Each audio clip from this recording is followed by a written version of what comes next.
There are songs that you hear once and forget by the next day.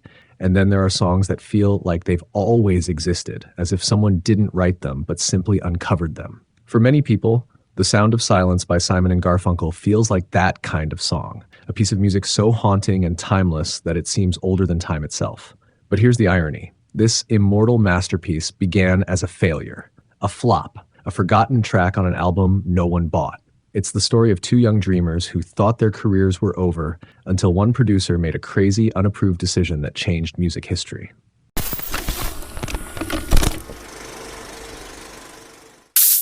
Let's rewind to 1963. Paul Simon is 21 years old, a quiet, thoughtful kid from Queens, New York. He's already obsessed with songwriting, the kind of person who finds melodies in the hum of a refrigerator or the rhythm of city traffic. But what really fascinates him is silence, that uncomfortable, echoing space most people try to avoid. So one night, he turns off the lights in his parents' bathroom, closes the door, and sits down with his guitar. The tiled walls bounce his voice back at him in a ghostly echo. And in that dark, intimate space, a line comes to him like a whisper. "Hello, darkness, my old friend." It's not just a lyric. It's a confession.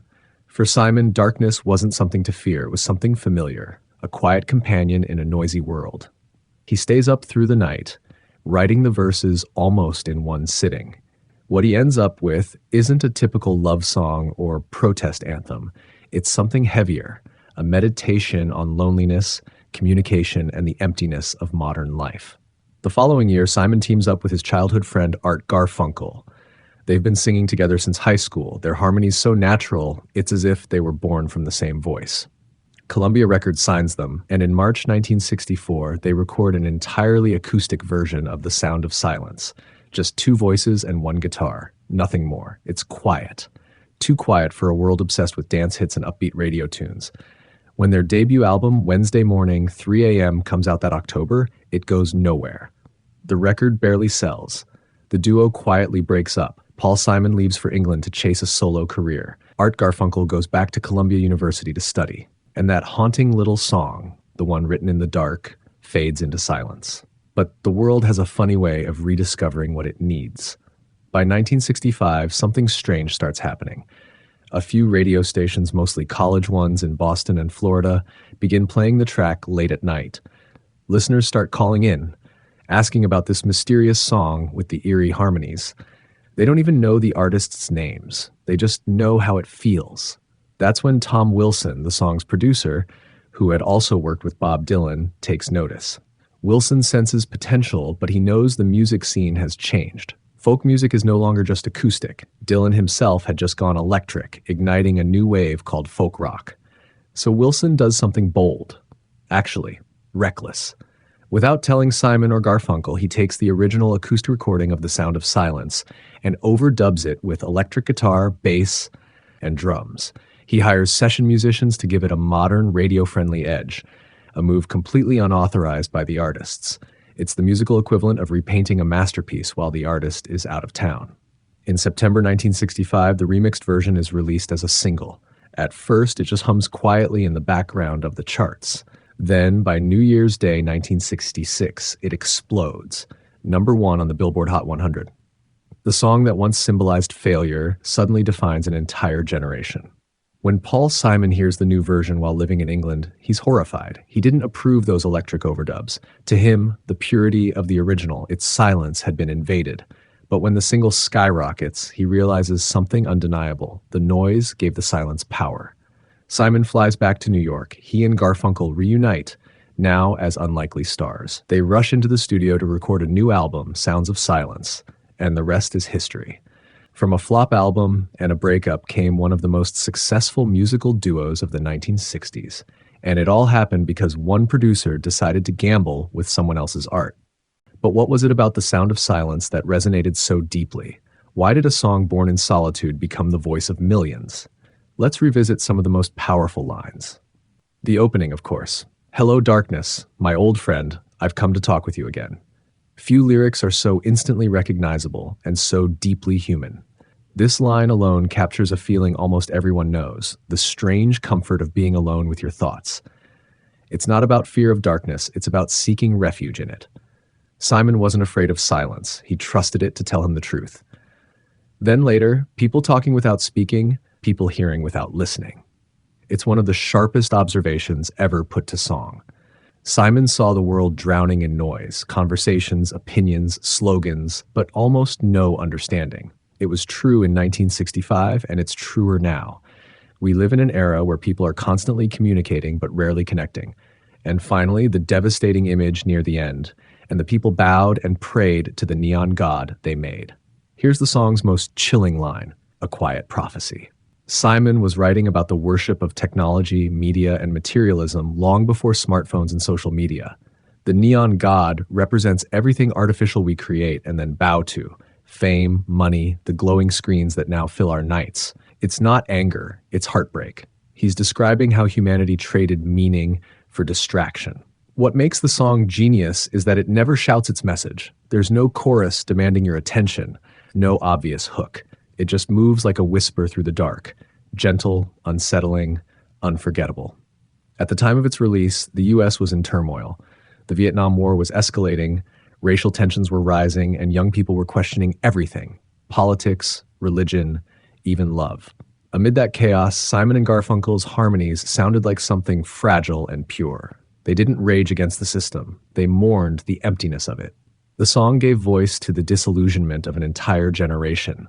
And because it didn't name names or point fingers, it became universal, a mirror in which anyone could see their own silence.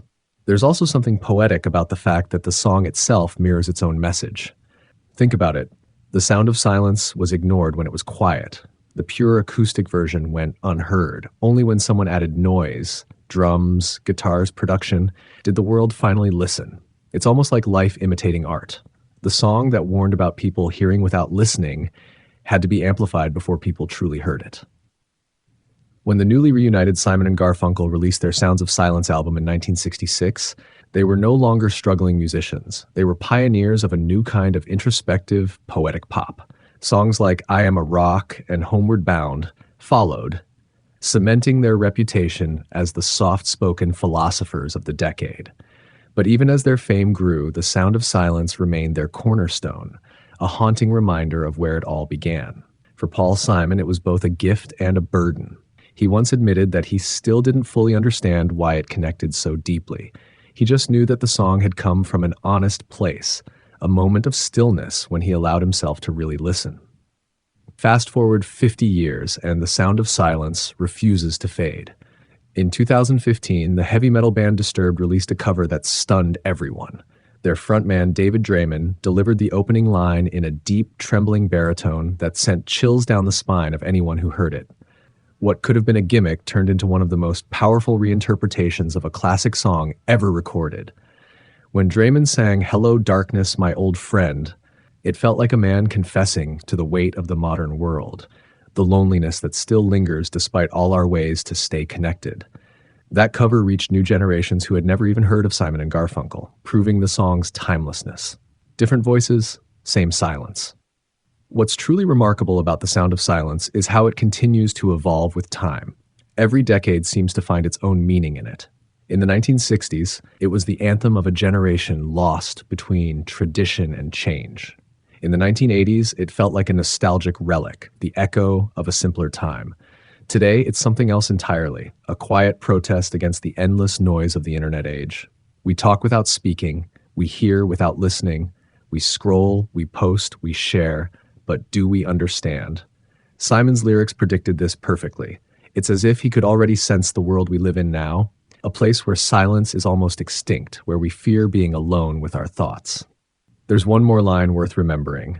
The words of the prophets are written on the subway walls and tenement halls.